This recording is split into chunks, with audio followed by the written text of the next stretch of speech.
There you go, look.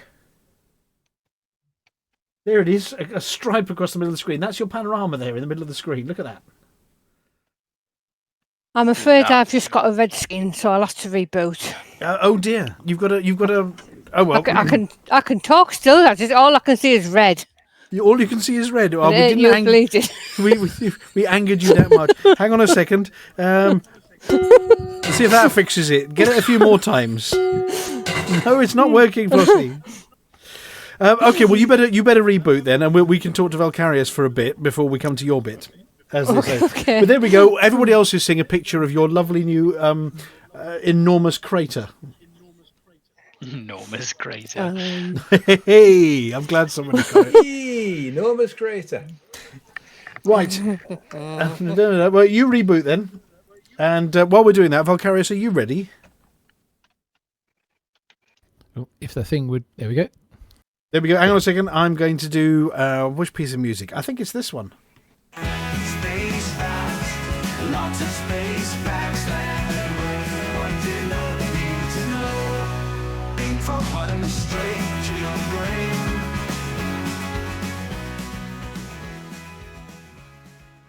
This week, Space Facts is moving away from the cradle of humanity and onto the grave of the galaxy. Not the noun for the traditional burial ground, though, but the adjective for wakefulness. For with great gravitas and affirming its place as the bane of Commander Ascorbius attempting to land a Mandalay, the topic of the Gongoozler's Gauntlet this week is galactic gravitation. Fact number 1. Gravity is the single worst, weakest, and most pathetic force in the galaxy. It only works because the colossal amount of atoms forming stars and planets, well over 10 to the 50 atoms each, all adds up cumulatively and it acts over long distances. If not for that, the weak nuclear force is 10 to the 32 times stronger, electromagnetic 10 to the 36 times stronger, and the strong nuclear force is 10 to the 38 times stronger.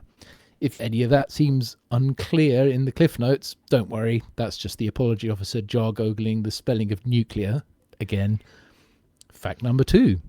The reason that gravitation has an inverse square effect with distance is fundamentally the same as the universe being 3D, at least spatially.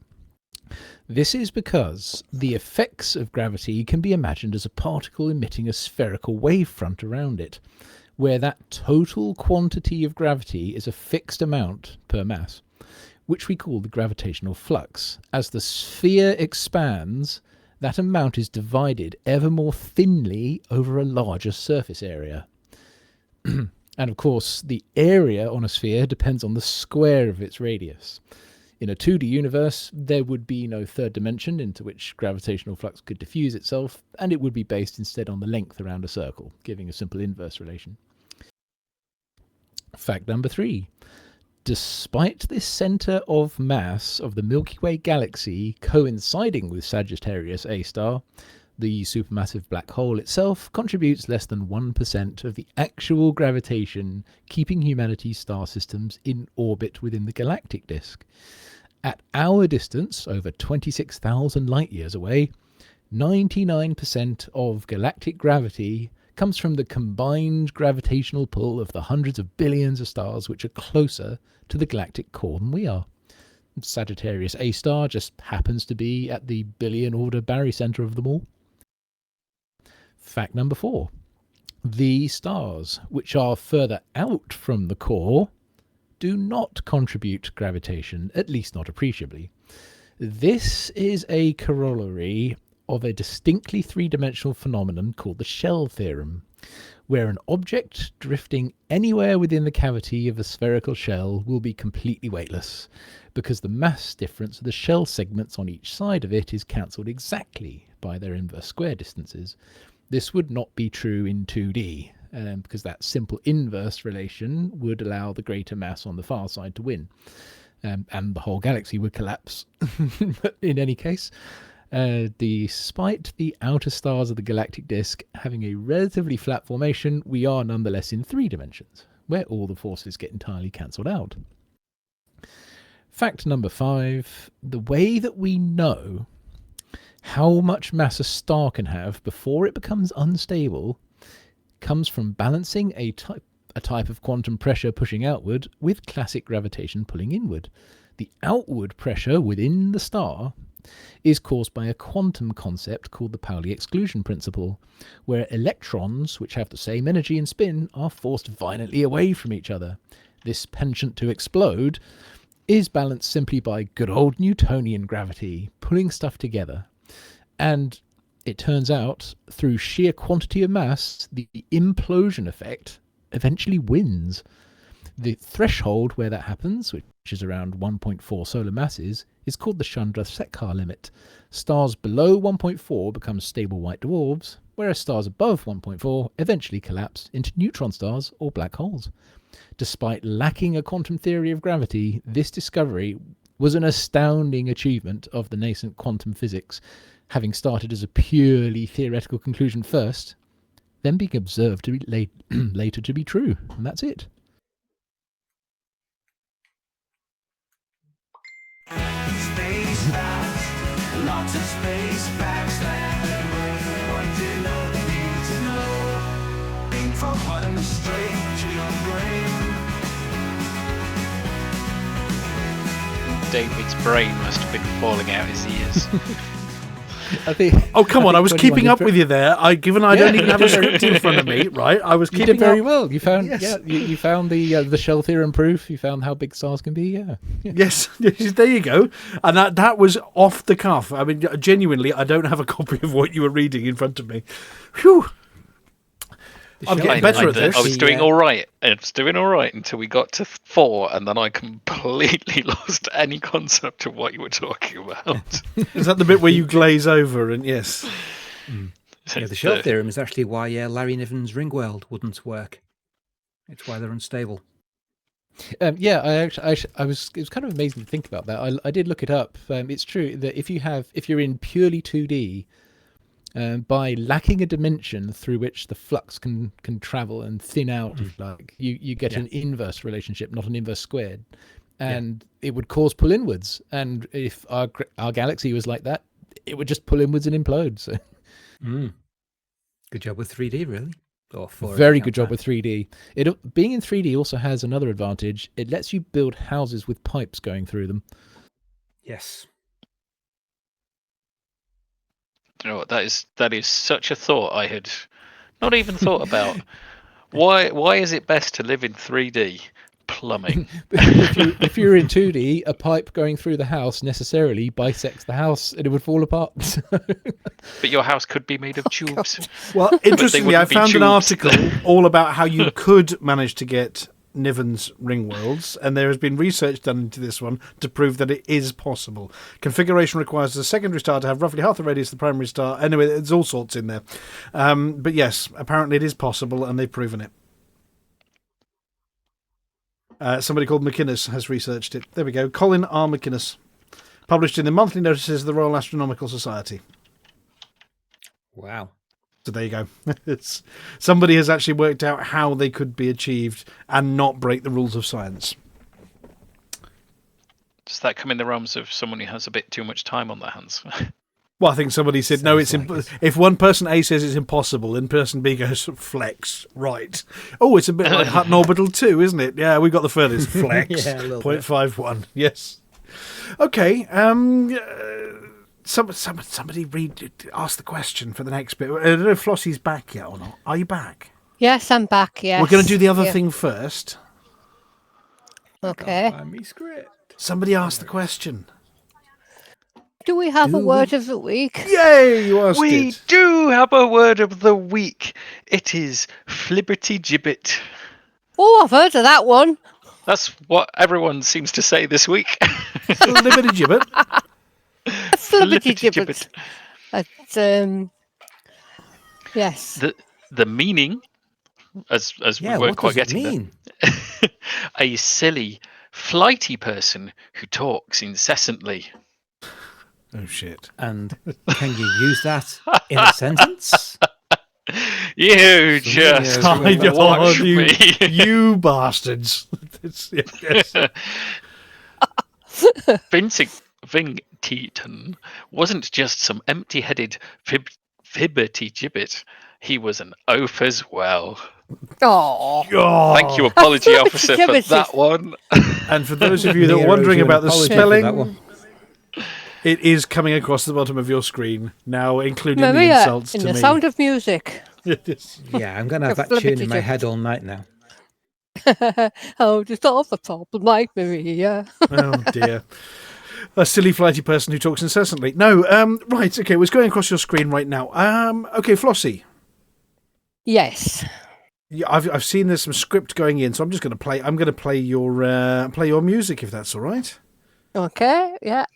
And now, Commander Flossy with her bit. Hang on a second, I've lost it. Now here it is. I've got the button. And now, take 2, Flossy with her bit and some music. I think maybe possibly. Checks? Nope. Mia, the apology officer? No way, man. Helen, the mild-mannered CG publisher? Could be.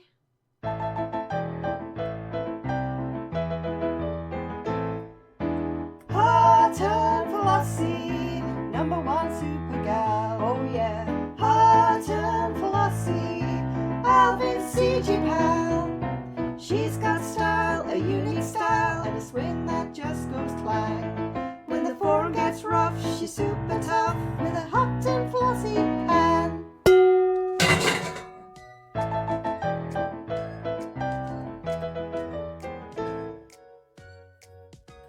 Hello, Flossy here with this week's CG news. Unfortunately, there are still no CGs this week. However, the Trailblazer fleet has been deployed following the successful previous CGs to support the colonisation initiatives. The Trailblazer fleet, announced by Brewer Corporation last month, has been deployed to strategic locations on the edges of the core systems. Described as colonisation support hubs, the Trailblazer fleet provides a bespoke trade market focused on colonisation materials and goods. The first wave of independent colonisation efforts has been described as overwhelmingly popular by Brewer COO Mark Rennick.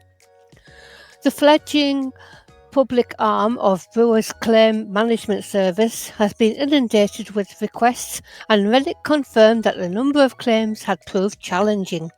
The speed at which new systems have been settled and expanded is frankly astonishing, Rennick said in a recent interview, and I'm delighted that so many pioneers have taken full advantage of this opportunity. The Trailblazer fleet has been deployed to the following star systems: Trailblazer Dream, HIP 90578, Trailblazer Song, Organ, Trailblazer Wish, Blettai, Trailblazer Star 34 Omricon Cafe, Trailblazer Promise, Clickies, Trailblazer Face, Nagobi. Trailblazer Echo has returned to the Minerva system. And that's it for this week's CG News. Flossy told you what to do.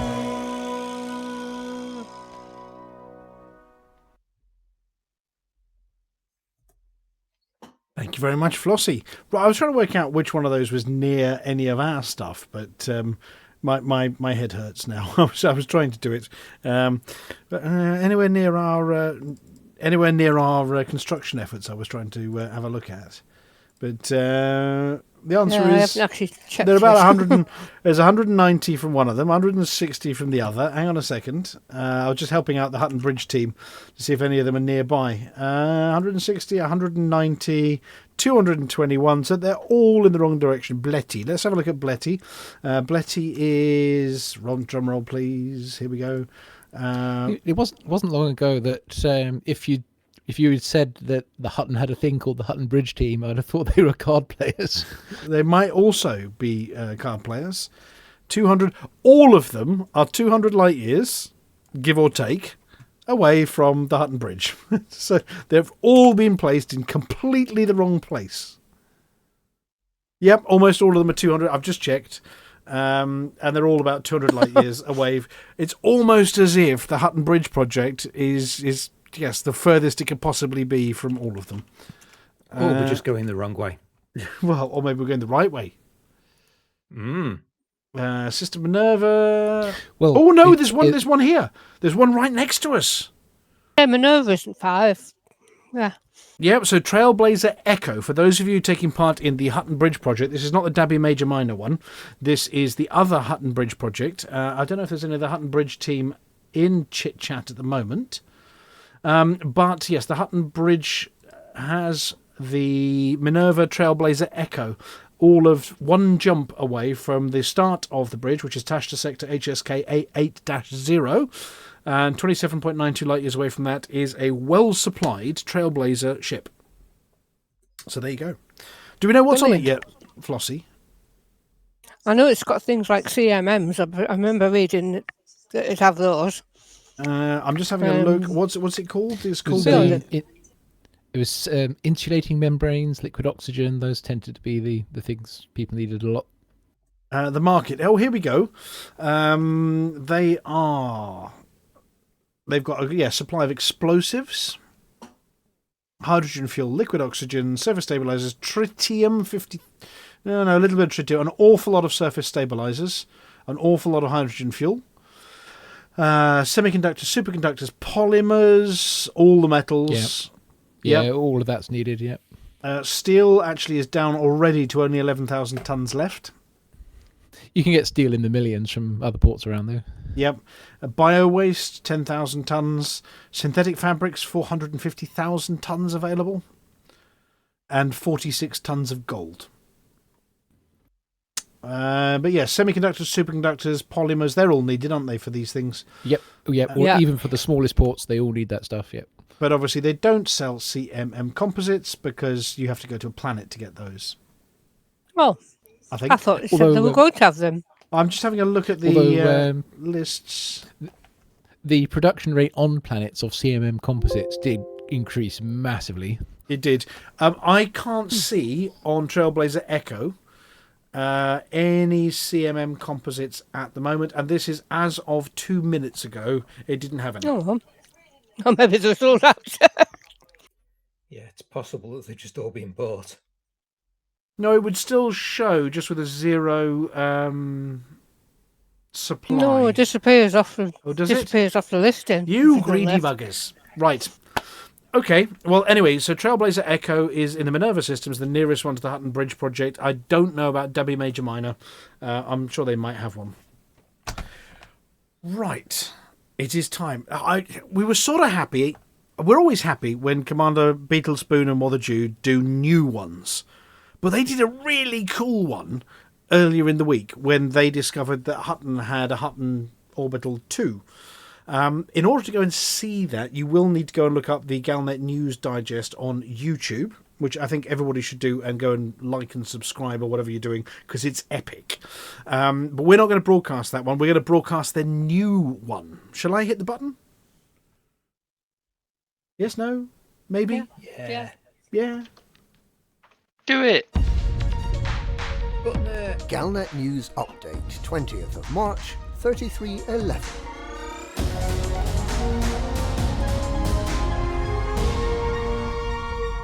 Brewer Corporation says that it's been struggling to get all the newly commissioned starports and outposts online, and that some of the space stations built this week won't become fully operational until next week.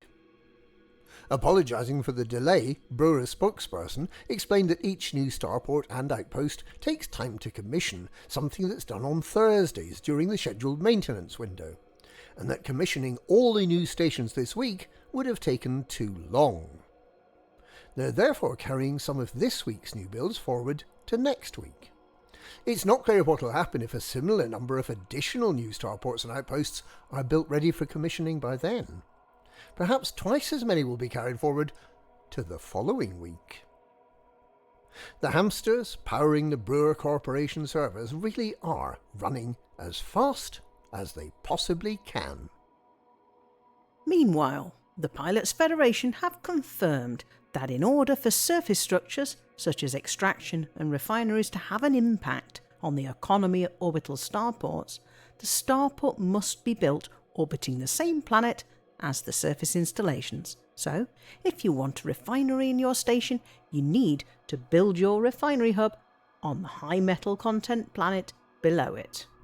There is some hope that more of the rules governing system economies will become clearer in due course, once the hamsters have time to cool off a bit.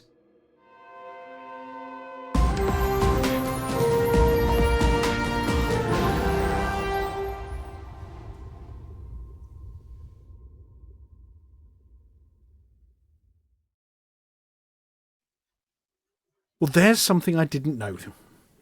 And that's the cock-up I've made in my system. Oh, no. Yeah, I built the spaceport around done one. The locational research, so Yeah. you didn't have to. I built the spaceport on one, and the next planet over was prettier, so I put all my stuff down on there, and I've made a mistake. Oh, bother! It just means you need to build another starport. Spaceport. Well, no, or I can go back to the first one and build things below it. Oh, yeah, that works too. But it's not on a high metal because there's none in that system. So, oops. Oh well, it was fun while it lasted. At least I've got a nice science outpost.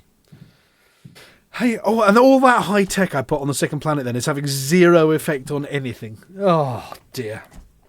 Oh well, I'll just have to build another space station. Isn't it sort of blasé? Oh well, I'll just build a space station. Yeah.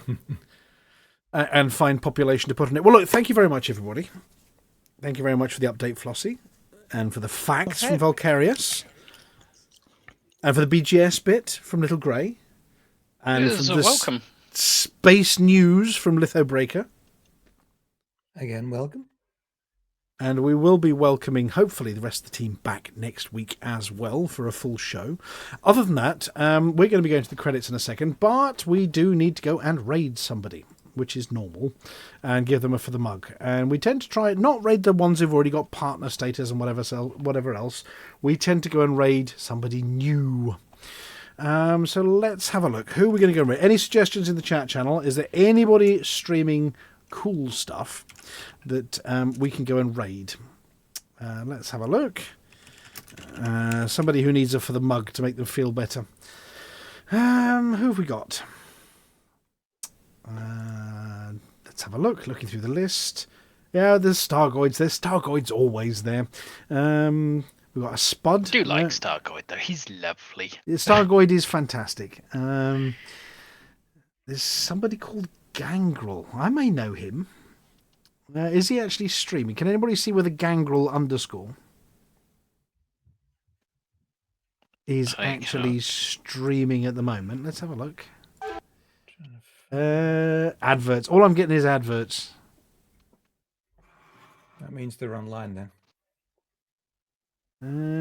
Tiddly-pom. Is it adverts? It's still adverts. Oh well, we might not be able to raid them if they're going to show nasty adverts. There's somebody in samurai armor. I'm pretty sure that's not one of the things you can buy in the store with arcs. I think Gangrel's also a Russian stream as well, so that might be a bit incomprehensible. Right, fair point. Let's have a look. Who else have we got? I can't find him. Oh, we got the emulated penguin. I think we've not seen emulated penguin for ages. We haven't seen the emulated penguin for donkey's ears. So let's go and drop in on the emulated penguin. Okay. So the plan is we're going to play the credits. You do need to read them because there are recipes in there. They're important recipes, especially Amelia's cookie one. It's she told me actually a off. cookie one. Yeah, she told me off for not reading it last week. Other than that, does anybody have any other business before we hit the magic button? elitecommunitymeet.info if you want. Elitecommunitymeet.info, yes. 145 people have now booked their place to come and join everybody on the 16th of August for fun and shenanigans. So yeah, we're getting full. We have got news on that one. We have got confirmation that we have had a sponsor drop in a new rig for us. It is a VR escape room. Oh. One of the rooms is being dedicated to a 4-person VR escape room where you put the VR headsets on and then you've got to solve all the puzzles and he won't let you out the room until you have. Oh. So basically, you put on something that completely blocks your sight, and then you need to get out of the room. Yes, absolutely. But we beam things straight to your brain. But you can see stuff in the helmets, right? I just thought if you left the power off, it'd be nearly as much fun. Yeah. But we have measured the room, and we have a 2 centimetre tolerance on laying out the room. It is going to involve taking the telly off the wall and possibly putting foam around one of the radiators. But we're going to manage it. Done worse. There's going to be some thunk hours in there then. Yes. They've only ever had 2 incidents where somebody tried to walk through a wall that was actually a real wall. Anyway, we won't mention that one. You do get bright red warnings and alarms go off if you get too close to the wall. But yes, that'll be new for this year. And also, Ducky815 just want to thank a trucker for helping finish my starport. I can't remember the user, but they know who they are, and they should feel amazing for helping. I couldn't have done it without the help. Wow. You know who you are. I have a special set of skills. No, we will find you and we will reward you. Yes. Well, if you do, I thought that was a lovely compliment, and look what you guys are doing to it now. No, it is a lovely compliment. Of course we are. It's and us. if Ducky finds out whoever they are and that person doesn't have a Hutton decal, then do let us know who they are, Ducky, please, so we can send them a Hutton decal for their sterling efforts. And Sterling efforts. yeah, message us through here or drop us an email, Ducky, over on itookpart.com if you do find out who they are. Right, that's it. Credits, we're off. Ta-ta, everybody. So long. Bye-bye. For the mug. For the mug.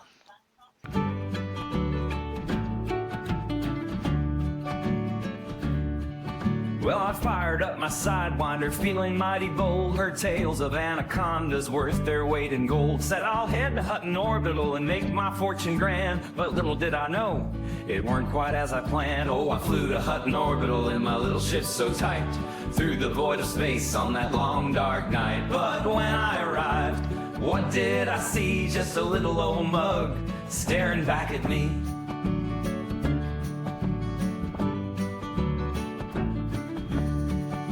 They said, come to Hutton, son, and get your big reward. An anaconda ship, you'll be the envy of the board. But as I landed gently, my dreams began to fade. For all I got was a mug and the memories we made. Oh, I flew to Hutton Orbital in my little ship so tight, through the void of space on that long dark night. But when I arrived, what did I see? Just a little old mug staring back at me.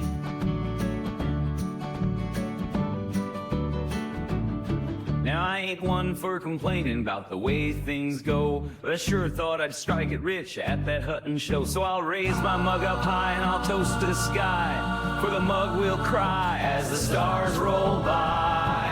Oh, I flew to Hutton Orbital in my little ship so tight, through the void of space on that long dark night. But when I arrived, what did I see? Just a little old mug staring back at me.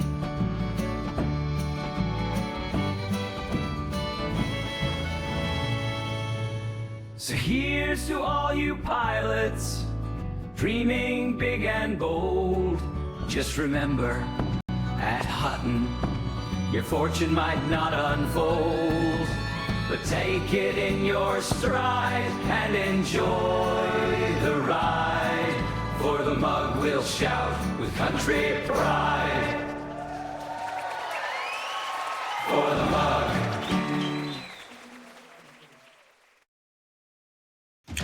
Well, ladies and gentlemen, we're very sorry, but that's the end of the show.